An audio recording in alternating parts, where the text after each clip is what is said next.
I'm Eli Wintersheet, and this is Lab 4 Oscillation. This lab focused on the oscillation of an object on a spring. The motion of the object was analyzed in three ways. First, using tracker.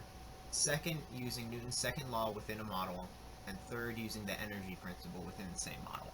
Formulas used in this lab are the period of a spring oscillation, Newton's second law, the kinetic energy formula, the energy principle that says change in energy is equal to the sum in changes of energy, gravitational potential energy, the spring force formula, and the spring potential energy formula.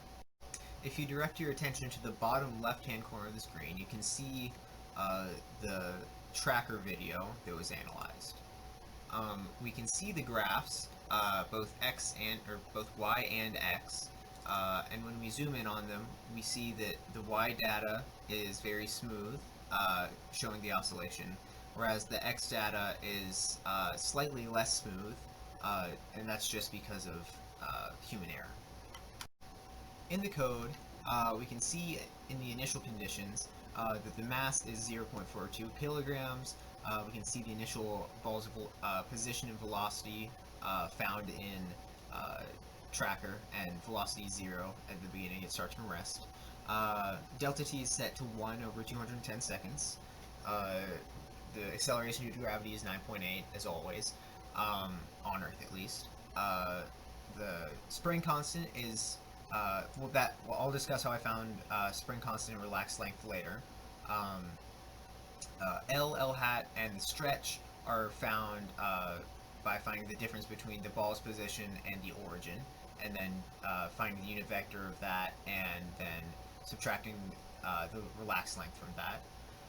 And here, the initial kinetic potential energies and total energy is found. And then in the while loop, we define the initial energies. F grav is and F spring are found, and then F net is found from adding those two. The velocity update and position update formulas are used to create the model. And then we redefine L hat, and stretch. And then we calculate the change in energy by subtracting an instantaneous kinetic energy, or an instantaneous energy, or we subtract the initial energy from an instantaneous energy, and then we add all of those to find delta E. And then when we run it, we can see, when we input these CSV, that the red ball is the tracker data and the blue ball is the model. And we can see that they match up pretty closely. The only difference is that the peaks, or the crests, gradually decrease, and that's because we don't account for dissipative forces within the model, so the model can't decrease. It'll stay at a perfect oscillation. Now when we come to the what does it mean section, the first question is the energy principle satisfied in this situation? And the answer is yes, because delta E, the orange line, remains at 0.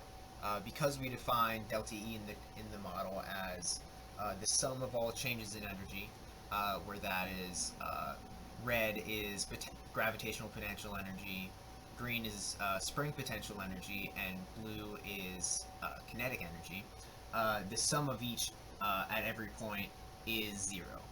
And so that says that the energy principle is in fact satisfied.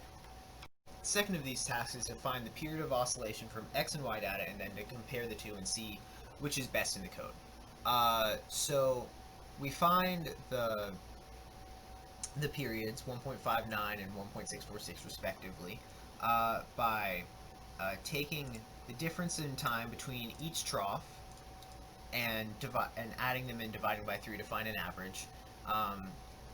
And so for Y it's 1.509, X is 1.646, and then we use those and rearrange the formula for the period to find the spring constant, which the Y is 6.88 and the X is 5.905. And then using the formula for F net, we can say that L0 is 0.127 for the Y and 0.033 for the X.